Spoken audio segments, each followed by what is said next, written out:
السلام عليكم داوديال كلانتي وعنا ونكسن كنا سؤال هذا ساحة برشة تلفنا ذا عصرك هي كمبيوتر ذا مقعيقو محمد ندارة وحن عاوي جعل هاي إن لو ذاقو مقال كوبان وكالي دونا وحلو يقان application log وان فيليو إن دمانتين أدو ذنقرات دونتان مركان سيوك ذاقرا application log waxuu qabtaa in application nada aad hadda u wada jeedaan shaashada saaran inuu ku xiro tusaale Facebook multi imaama Q dictionary oo high link iyo file explorer waxaan inuu ku xiro oo dadka aadan ugu talagalin inay galaan oo ka xiro ama ka xadido iyadoo la adeegsanayo password. haddaba haddii aan u guda galo barnaamijkayga ama video kooban ee caawin kugu talagalay dabcan waxaan jeclahay inaad ka wada heli doontaan insha Allah haddii aaba uu idmo aan u guda galo muuqaalkan idinku talagalay caawa. haddaba waxa caadiyan la iska wada garanayaa dabcan dadka daawan doona in inta badan application log ugu jiro tusaale dadku ma wada ogola in waxyaabaha sensitive ka ah ee xogta ah ama sawirro ama qoraallo ah in qofku uu ka arko dad kalena la wadaago dad qofku ma jecla sadarteed dadku waxay isticmaalaan application log. haddaba application log caawaan idin wado wuxuu uga duwan yahay kan aad hadda isticmaashid. magaciisa waxaa la lahaa si guud perfect app log. waxyaabaha uu ku qaban karo ama dabcan uu goonida leeyahay waxaa ka mid ah shantan qodob. marka koobaad log the app application-ka inuu ku xiro ayuu qaban karaa asagoo lagu xiranayo ama xiritaankaasi uu noqon karo pin inaad ku xiratid, password, pattern ama gestures inaad ku xiratid. saddexdan waa la wada garan karaa pin, password, pattern, laakiin gestures ayaa u baahan in kastoo la sharxo. qodobka labaad oo exceptionality-giisa ka mid ah waxaa ka mid ah screen filter inuu ku qabto. screen filter waa maxay aan arki doonaa intaan ku guda jirno muuqaalkeena kooban daawade. rotation lock inuu ku sameeyo fake pop up ama pop up soo boodaya ama daaqado soo boodaya inuu oo fake ah inuu ku qabto. sidoo kale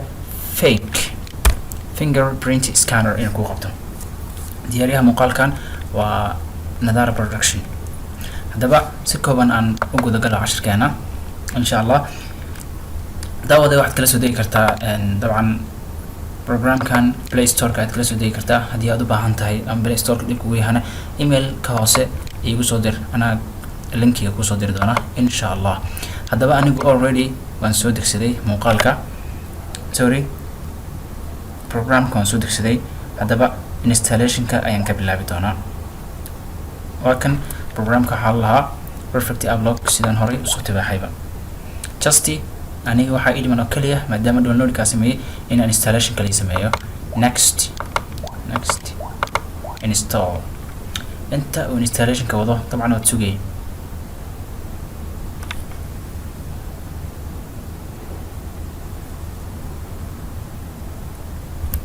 daawadayaal installation-ka wuu dhameeyey sida wada aragtaan kadib open ayaan leenahay.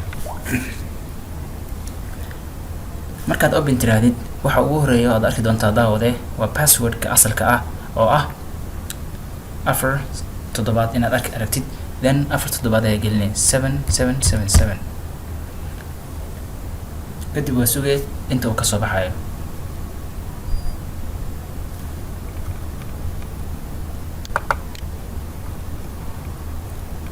okay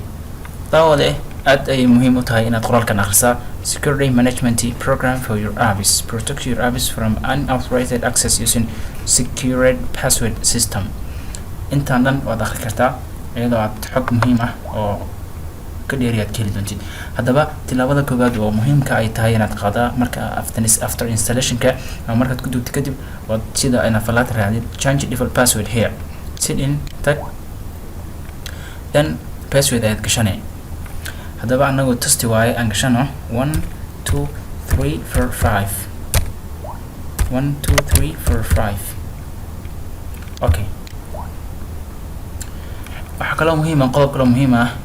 oo in laga hadla mudan waa password cover email. sida mawduuca ka muuqata please enter an email address to be used for password recovery. recommended using email unsigned to current phone. wuxuu dhahay fadlan geli emailkaaga si haddii password uu kaa lumo recovery aad ugu samaysid. recommendation-ka shirkadda programka samaysay ay bixinayso waxa waaye in emailka aad isticmaalaysid aanu noqon email telefoonka laga galay salaanada emailka telefoonka laga galay hadii aad ku xiratid waxa laga yaabaa in si fudud loo access garan karo okay hadaba email ayaan gashan doonaa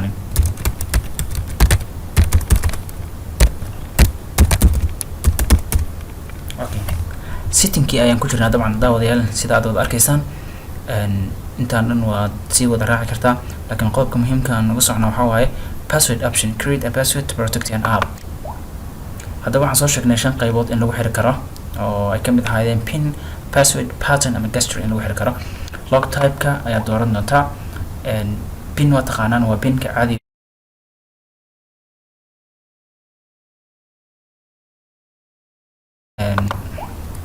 ama inaad dooratid dabcan text qoraal magac qof ku xiratid ama xarfo kala duwan aad ku xiratid gestures ayaa u baahan in la sharxo gestures kaasna sida aad ka muuqato waa sawirkaan oo kale xariiq aad xariiqaysi waaye then kaas ayaa looga baahan yahay inaad xasuustid si telefoonka app-ka aad ku xirato uu kugu furmo haddaba gesture ayaan dooran doonaa si fudud ama pattern ayaan dooran doonaa connect at least 4 letters 4 dhibcood ugu yaraan waa inaad isku xirtaa next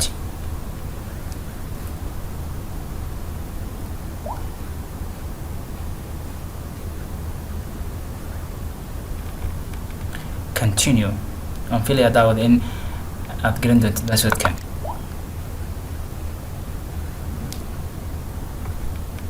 confirm haddaba waxaan ku hormari doonaa hal program inaan xirano tusaale ahaan hal program ayaan raadin doonaa oo aan xiri doono insha Allah مثلا Kaspersky internet security kaas ayaan xiran doonaa insha Allah shanta qaybood aad sheegay in aan dabcan daawada idin sheegay exceptionality oo programyada kale intaan ka arkay gaar kale waxa kamid ah inuu ku sameyn karo log application log sidoo kale screen filter ama brightness filter inuu ku sameyn karo sidoo kale rotation log inuu ku sameyn karo sidoo kale fake pop up inuu ku sameyn karo ugu dambeyntii inuu ku sameyn karo fake finger scanner inuu ku sameyn karo haddaba waan xiri doonaa already kan waan xirnay Kaspersky internet security is locked oo la xiray kadib waxaan sameyn doonaa screen filter ayaan sameyn doonaa okay at least 20 ayaa muhiim ah inaad ku xiratid screen prestige against okay sidoo kale waxaan sameyn doonaa fake pop up hadda kan waxa waaye rotation lock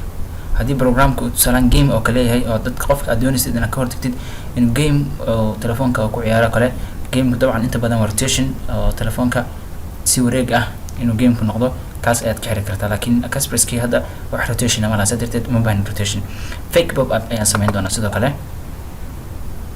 waa kan oo arkay fake pop up feature displays fake error message wuxuu dhahay featureka ama qaybtan fake pop up displays fake error message khalad camal ah oo laakiin aan jirin ayuu soo saari doonaa xogta hoos waad kasii akhrin kartaa displays a fake error message dialog when a log app is launched just prior to password input screen wuxuu dhahay wuxuu kusoo saari doonaa message aan jirin ayuu soo saari doonaa programka xirnaa markii la furo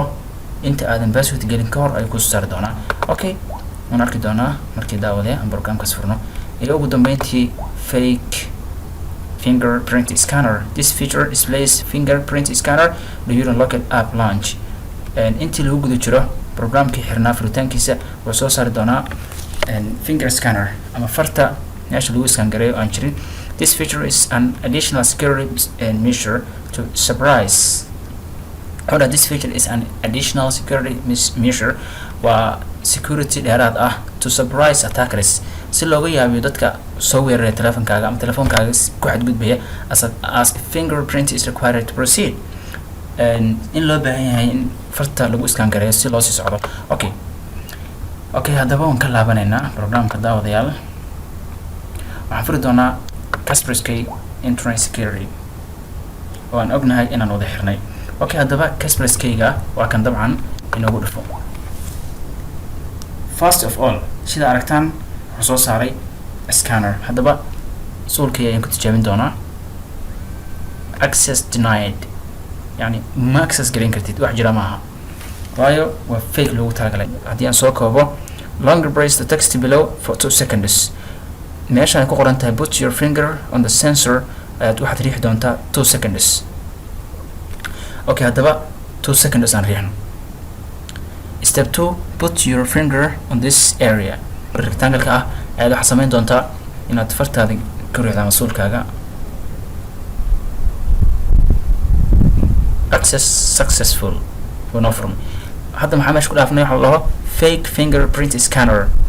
tilaabadaas sida loogu xirto iyo sida loo dhaafo dabcan qofkii telefoonka ku xirtay waan soo baranay programku soo baxay wuxuu dhahay sorry the application process.com.kms free has stopped unexpectedly please try again wuu joogsaday ama wax jira maaha ayuu soo dhahay haddaba maxaa lagaga baahan yahay meesha ay ku qoran tahay first close ayaad xoog riixi doontaa kamana foqaysta tilaabo kaaga soo baxo haddaba aan riixno first close okay wuu soo baxay finally maxaa joognaa application log ayaan joognaa haddaba aan furno wuu noo furmay iyo tilaabada ugu dambeysa maxaa joognaa waxaa la dhaho screen filter ayaan joognaa waxaad arkaysaan telefoonkayga screenkiisu wuu buuxaa sida ujeedaan brightnessku wuu buuxaa sidaad aragtaan waa full 100% waaye haddana waxaan ujeednaa Kaspersky screenka shaashada wax aan ahayn ayuu la leeyahay okay kaasna waa hal laho screen filter daawadayaal sidaad aragtaan inta ugu muhiimsan ee featureska uu leeyahay application log laho perfect app log perfect waa kan ugu haboon perfect kan ugu haboon waaye kaasi waxyaabaha uu gaar ka leeyahay daawadayaal perfect app log waan filayaa inaad fahantii qaabka lagu duubo dabcan waxaad ka heli kartaa Play Store-ka haddii Play Store-ka uu kugu yahana fariin ayaad is diri kartaa linkiga ayaan ku soo diri doonaa insha Allah haddaba waxaan dul istaagi doonaa insha Allah gestures waxa la dhaho in badan waad fahan guudna waad ka qaadatay shanta qaybood ee aan ka soo hadalnay daawade shantaas qaybood oo kala ahayd lock the app with pin password pattern or gestures a screen filter rotation log fake pop up fake fingerprint scanner waan filayaa inaad fahan guud aad ka soo qaadatay haddaba waxaan dul istaagi doonaa waxa la dhaho gestures ayaan dul istaagi doonaa insha Allah sidaan hore soo sheegay gestures dabcan waa type ka mid ah password waa password aad ku xiran kartid mid ka mid ah waaye hadda maxaan ugu xiran pattern ayaa ku xiran waad sugaya inta uu ka soo kacayo setting ayaa tegay kadib password option kadib lock type ayaa tegay kadib gestures ayaa soo dooranay then register gesture ayaa dhahay haddii daawada aan gesture fahan guud aan ka bixiyo sida sawirka gacanta ka muuqata gesture telefoonka dabcan saan camal ina dhahay okay haddaba gesture-ka yani waxaan ka dhigan doonaa symbol ahaan tick symbol calaamada tickta then next ayaa dhahay sorry tick next draw one more time to confirm hal mar ka badan ayaad sawiraya si aad u xaqiijisid then next sorry isku macka next okay okay inuu gesture-kan shaqeynayo wax ku ogaan karnaa Kaspersky aan soo xirnay aan soo kusoo baraatay shantii qaybood aan kor ku soo xusay ayaad ka arki doontaa insha Allah okay haddaba waa qaybta koowaad oo ah fake fingerprint scanner waxaad u baahan tahay daawada sidaan camal markuu ku soo baxo waa qish qof kale ma ogaa laakiin qofka hadda telefoonka qaado markuu arko inta ay gacanta saara ma shaqeyn doono access denied ma shaqeynayo ku celceli caawalan ma shaqeynayo laakiin haddii aad 2 second sida aan soo qashay 2 second ayaad qoraalkan riixay put your finger on the sensor 2 second ayaad riixay ma dareemaysid okay then haddii aan hadda imaado sensorka uu shaqeynayo access successful kana waxaan sameynaa force close ayaad xog riixay okay then finally waxaan imaanay password-ka ayaan nimid input code bedeli kartaa laakiin simply tick symbol ayaan qori doonaa oo soo kacay daawadayaal halkaas ayaan ku eegayaa cashirkeennii waan filayaa inaad faham guud ka qaadatay dhammaan waxaan ka hadlayo waana filayaa in sida magaca ka muuqatay perfect app log inaad u codeysay sidaan horey ugu codeeyayba daawadayaal wixii kugu adkaada ama aad fahmi weydid fariin igu soo dir emailka nadara2010@gmail.com ama facebookayga maxamuud nadara, Twitter, Google+, LinkedIn intuba maxamuud nadara waaye. Asalaamu calaykum waraxmatullaahi wabarakaatu.